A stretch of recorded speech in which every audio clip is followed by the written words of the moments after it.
हे तुम्हाला माहिती आहे का? जर कोणी तुमच्यावर अन्याय करत असेल किंवा कोणी तुमचा हक्क हिरावून घेण्याचा प्रयत्न करत असेल तर तुम्ही त्याविरोधात न्यायालयात दाद मागू शकता. पण प्रश्न असा आहे की तुम्हाला तुमचे हक्क माहिती आहे का? आणि सर्वात महत्त्वाचं म्हणजे तुम्हाला तुमचे फंडामेंटल राईट्स माहिती आहे का? निश्चितच आजचा व्हिडिओ तुमच्यासाठी अत्यंत महत्त्वाचा ठरणार आहे, कारण आज आपण जाणून घेणार आहोत फंडामेंटल राईट्स म्हणजे काय, फंडामेंटल राईट्स किती प्रकारचे आहेत आणि तुम्ही तुमच्या दैनंदिन जीवनात फंडामेंटल राईट्सचा वापर कुठे करू शकता. त्याच्यामुळे व्हिडिओ शेवटपर्यंत नक्की पहा. फंडामेंटल राईट्स म्हणजेच भारतीय संविधानाने दिलेले मूलभूत हक्क होय. भारतातील प्रत्येक नागरिकास सन्मानाने आणि स्वातंत्र्याने जगण्यासाठी हे मूलभूत हक्क अतिशय महत्त्वाचे आहे. भारतीय संविधानामध्ये पॅरा 3 आर्टिकल 12 ते 35 मध्ये हे सर्व फंडामेंटल राईट्स त्या ठिकाणी नमूद आहेत.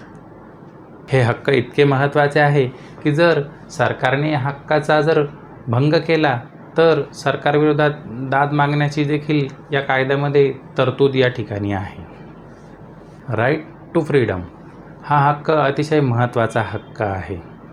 यामध्ये प्रामुख्याने एखाद्या व्यक्तीला बोलण्याचे स्वातंत्र्य, तसेच त्याच्या आवडीप्रमाणे व्यवसाय करण्याचे स्वातंत्र्य, तसेच शांततेने संघटित होण्याचे स्वातंत्र्य, संघटना स्थापन करण्याचे स्वातंत्र्य, तसेच देशात कुठेही राहण्याचे स्वातंत्र्य आपल्याला या राईट टू फ्रीडममध्ये नमूद केलेले आहेत.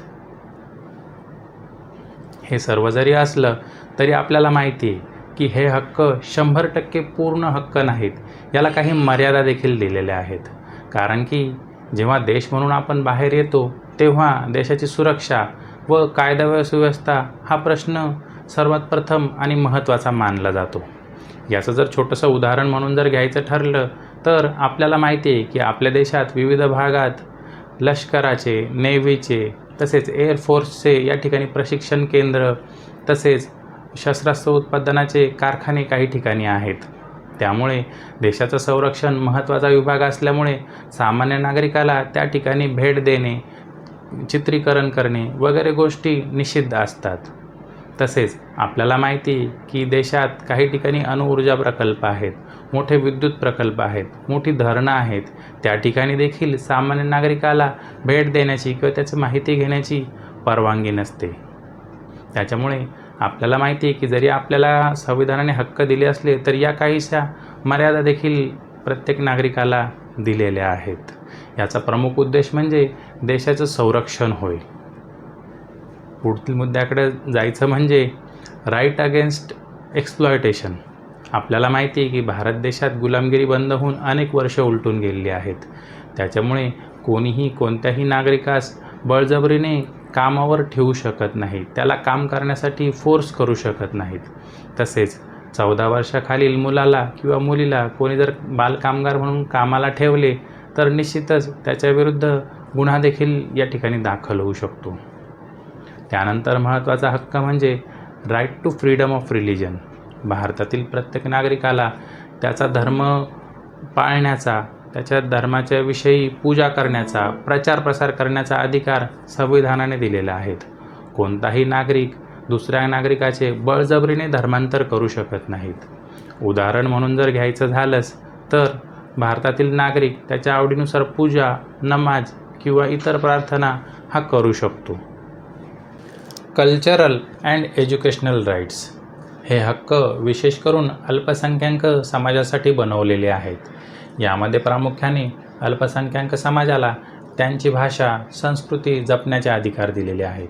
तसेच अल्पसंख्याक समाजासाठी शाळा किंवा संस्था स्थापन करण्याचे अधिकार त्यांना दिलेले आहे. राईट टू कॉन्स्टिट्यूशनल रेमेडीज म्हणजेच तुम्हाला माहिती आहे की हा हक्क अतिशय पॉवरफुल असा हक्क संविधानामध्ये समजला जातो, कारण की जर कोणी तुमच्या फंडामेंटल राईट्सचं जर उल्लंघन करत असेल तर त्याविरोधात तुम्ही थेट हायकोर्ट किंवा सुप्रीम कोर्टमध्ये याचिका दाखल करू शकता. म्हणूनच डॉक्टर बाबासाहेब आंबेडकर यांनी या हक्काला संविधानाचा आत्मा आणि हृदय असं संबोधलेलं आहे. मित्रांनो, आपण आज राईट्सबद्दल बोललो, पण या राईट्सला काही मर्यादा देखील आहेत. आपल्याला माहिती आहे की आपल्या संविधानाच्या तरतुदीनुसार राष्ट्रपती यांना एखाद्या राज्यापुरतं किंवा संबंध देशापुरतं आणीबाणी म्हणजेच एमर्जन्सी लागू करण्याचे अधिकार दिलेले आहेत. अशावेळी फंडामेंटल राईट्स काही ठिकाणी त्यावर निर्बंध देखील येतात. त्याच्यामुळे हे देखील आपण लक्षात ठेवलं पाहिजे.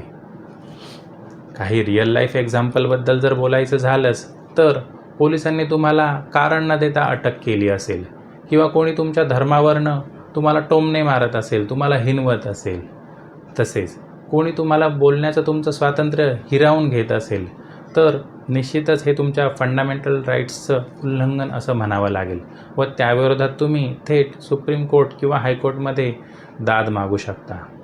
त्याच्यामुळे मित्रांनो, तुमच्या लक्षात आलं असेल की फंडामेंटल राईट्स म्हणजे केवळ पुस्तकातले शब्द नसून ते तुमच्या दैनंदिन जीवनात वापरासाठी अत्यंत महत्त्वाचा असा घटक आहे. त्याच्यामुळे तुम्ही तुमचे फंडामेंटल राईट्स योग्य प्रकारे समजून घेतले पाहिजे. तसेच ते राईट्स योग्य त्या ठिकाणी वापरले पाहिजे आणि निश्चितच तुम्ही देखील अन्यायाविरुद्ध आवाज उठवला पाहिजे.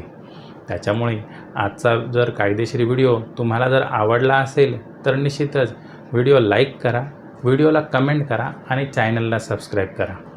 फॉलो करा advocate Manoj, legal and social voice. जय हिंद.